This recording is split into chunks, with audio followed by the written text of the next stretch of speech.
को एक बहुत ही महत्वपूर्ण टॉपिक समझाने जा रहा हूं जो आपके दैनिक जीवन में भी काम आएगा।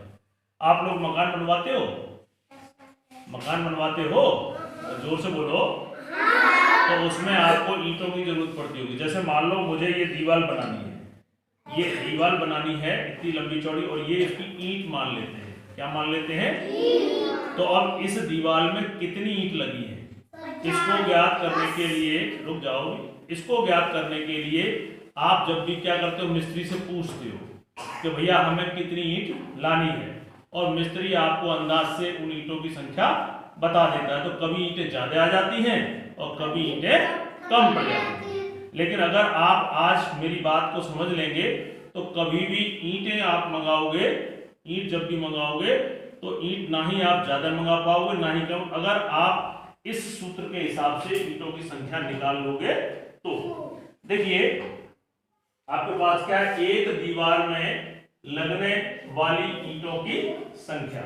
सूत्र क्या है आपका? दीवार की लंबाई गुणा चौड़ाई गुणा ऊंचाई, और एक ईंट की लंबाई चौड़ाई और ऊंचाई का गुणा। तो देखिए ये दीवार है, इसको हम दीवार मान लेते हैं थोड़ी देर के लिए। क्या? दीवार। तो देखो लंबाई कितनी है इसकी, इसको हम एक सेंटीमीटर मान लेते हैं। 1 2 3 4 5 6 7 8 9 10। लंबाई कितनी हो गई?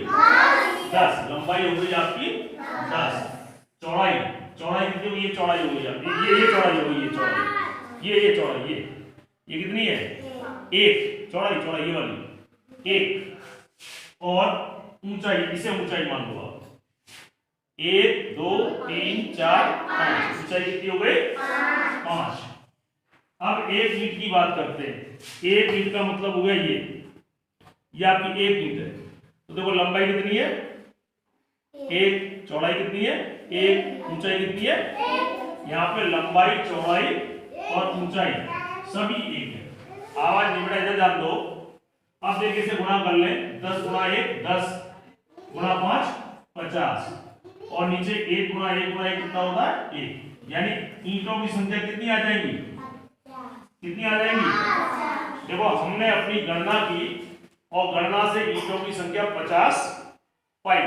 अब देखते हैं क्या ये इस दीवार में 50 ईंट निकल रही है या नहीं। तो देखिए हम तोड़ते हैं, मेरे साथ देखते थे ना। देखो ये कितनी है, गिनो। 5 है।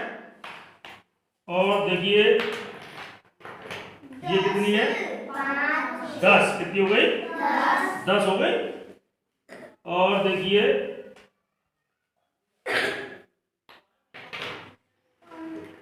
10 और ये 10 और 5 15 और ये 5 20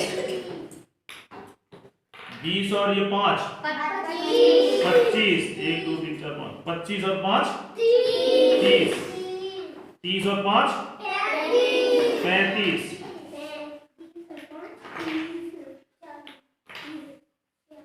35 और ये 5 40 40 और 5 45 45 और देखो ये 5 कितने हुए? 50। देखो 50 निकली कि नहीं निकली? इस तरीके से अगर आपको ज्ञान होगा तो आप गणना करके अपनी ईंटों को मंगा सकते हैं। मैं ग्राफ से संबंधित आपको एक महत्वपूर्ण तथ्य बताने की कोशिश करता हूं। आप लोगों ने बर्थडे, जन्मदिन मनाया है? जन्मदिन आपने नहीं मनाया तो मनाते हुए देखा होगा, केक कटता है। मान लो जन्मदिन में ये केक खरीद लो, इस बेटी का जन्मदिन है, मान लो इसका क्या है? जन्मदिन। जन्मदिन जानते हो? तो इस बच्ची ने ये वाला केक लेके आई है ना, ये केक लाई है इस तरह का, और इस तरह की आकृति को हम गणित में घनाभ कहते हैं, जिसमें लंबाई हो, चौड़ाई हो और ऊंचाई। दोबारा देखिए, लंबाई, चौड़ाई और ऊंचाई, इस तरह की जो आकृति है उसे गणित में हम घनाभ कहते हैं। और घनाभ का होता है आयतन लंबाई गुणा चौड़ाई गुणा ऊंचाई। लंबाई गुणा चौड़ाई गुणा ऊंचाई। इस लड़की का बर्थडे है और ये इस तरह का केक लगे, और इस केक में से अपनी कक्षा के बच्चों को काट काट करके वो बांटना चाहते हैं। अब इसने देखा कि बच्चे जो हैं ये इस तरह का पीस बांटना चाह रही है। ये चाह रही है इसमें से मैं इस तरह से पीस काट लूं कि जिसकी लंबाई 1 हो, चौड़ाई 1 हो और ऊंचाई भी 1। लंबाई, चौड़ाई और ऊंचाई सभी तरफ से 1 हो, ऐसा पीस काट काट करके वो आपको खाने के लिए देना चाहती है। ऐसी इसकी मंशा है, इसकी सोच है। तो अब इसमें से कितने पीस निकल आएंगे आप पता कर सकते हो? इसमें कितने पीस कट जाएंगे? अब देखिए, आप गणित नहीं जानते तो आप नहीं पता कर पाओगे। अगर गणित जानते होगे तो आप पता कर लोगे। मैं पता कर लूंगा। है 14। ये तुम तुक्के मार रहे। देखो, अब आप गणित जानते हो तो आप निकाल लोगे। इसका आयतन कितना हुआ? इसका लंबाई कितनी है? 1 2 3 4। लंबाई कितनी है? चौड़ाई कितनी है? 3। ऊंचाई कितनी है? 2। तो लंबाई 4, चौड़ाई 3, ऊंचाई 2। 4 दिया 4 का पारा बोलो 3 बार। 4 दिया 12। 12 दूनी 24। कितनी? 24। क्यों? अब देखिए, अब जो हमें एक पीस जो है जो काटना है इसमें से, उसका क्या है? सबकी लंबाई, चौड़ाई और ऊंचाई 1 1 1। तो इसमें 1 1 1 का भाग लगा लो। 1 गुणा 1 गुणा 1। तो 1 गुणा 1 गुणा 1 कितना होगा? इतने छोटे छोटे टुकड़े 24 निकलेंगे। मैंने काटा तो नहीं, काटा, लेकिन मैंने बिना काटे ही पता कर लिया कि 24 टुकड़े निकलेंगे। मैं इसमें से 24 बच्चों को दे सकता हूं। अब आओ, मैं देखते हैं, मैं तुक्का तो नहीं मार रहा, गलत तो नहीं है, तो देखते हैं 24 है कि नहीं। देखिए, ये कितने हैं? 4। ये कितने हैं? 2 6 और 2 8। 8 और 4 12। 12 और 4 16। 16 और 4 16 और 4 20 और 4 कितने हो गए?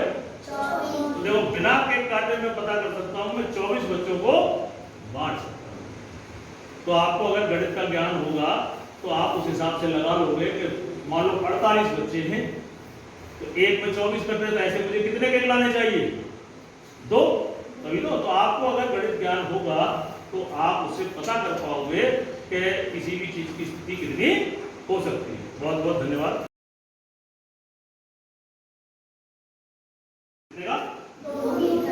2 मीटर का आपका एक चौड़ा रास्ता। अब मेरा प्रश्न ये है, इसी चीज को अब आप इसको देखिए, ये दिखाई दे रहा है आपको? ये आपकी एक ईंट मान लीजिए। क्या मान लीजिए? इसमें ये 1 सेंटीमीटर है, लेकिन मैंने यहाँ पे 2 मीटर ले लिया है, तो आप इसे बड़ी ईंट मान लीजिए। 1 मीटर की ईंट मान लीजिए। 1 मीटर लंबी, 1 मीटर चौड़ी और 1 मीटर लंबाई, चौड़ाई और ऊंचाई वाली एक ईंट या कोई पत्थर मान लीजिए। और इस आकृति के लिए अगर मानना चाहें आप, ये मान लीजिए कि ये आपका एक पार्क है जो 8 सेंटीमीटर लंबा, मैंने यहाँ सेंटीमीटर लिया, इधर आपका 6 सेंटीमीटर, समझ गए? अब इसमें ईंट कितनी लग रही है? तो देखो, यहाँ तो कितना 8 और ये 6।